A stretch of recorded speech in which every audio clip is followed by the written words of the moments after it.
everybody, this is Katie Sanders. I'm an instructor at NTRC on Wednesday evenings and sometimes Saturdays when we're rotating. And today for our virtual learning session, we are going to talk about a safe barn setup. And we're going to start off by looking at some things that are not safe. So I'm going to play a real quick video tour of the barn where my horses live. And there are things that you can watch out for and see how many unsafe things you think that you can count. And then we'll go back through and take a look, and then we'll talk about some of the most important safety things that each barn should have.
So starting back at the beginning of our tour, you might have noticed an open jackknife here, which is sharp and somebody or an animal could hurt themselves on that.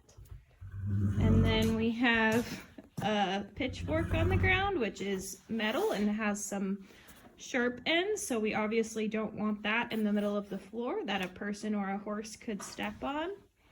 And then if you look over here, you'll see that the hay stall is open, which we don't want the horses to have automatic access to walk right in there. They could try to climb up the hay bales and make a misstep, and they could also bump into this cart right here that might cause them to startle and injure themselves.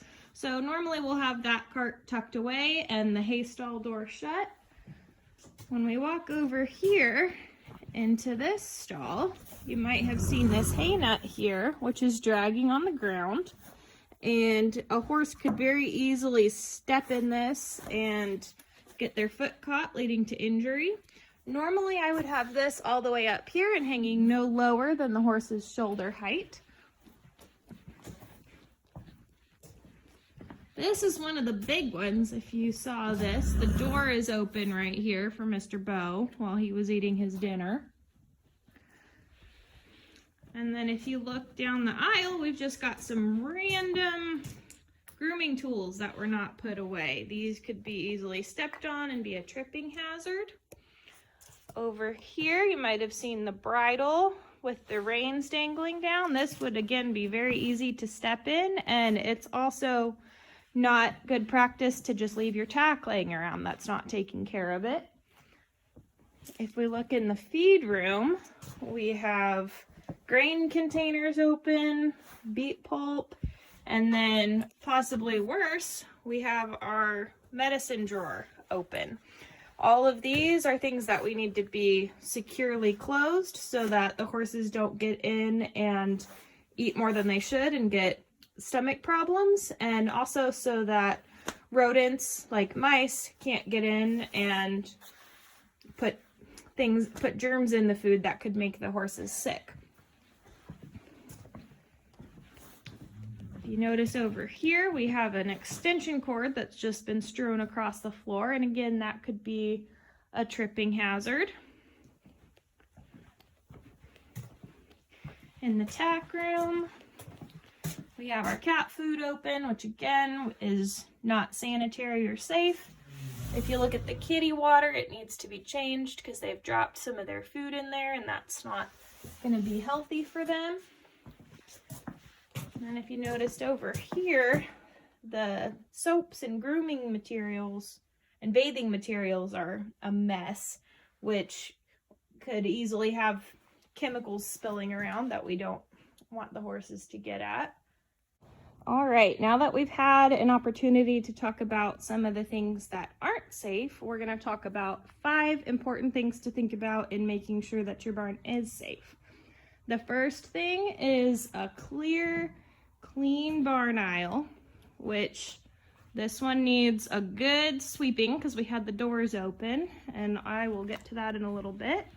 The next thing is to make sure that all feed is secure so that horses aren't getting to it when they're not supposed to, and other animals are not getting to it when they're not supposed to.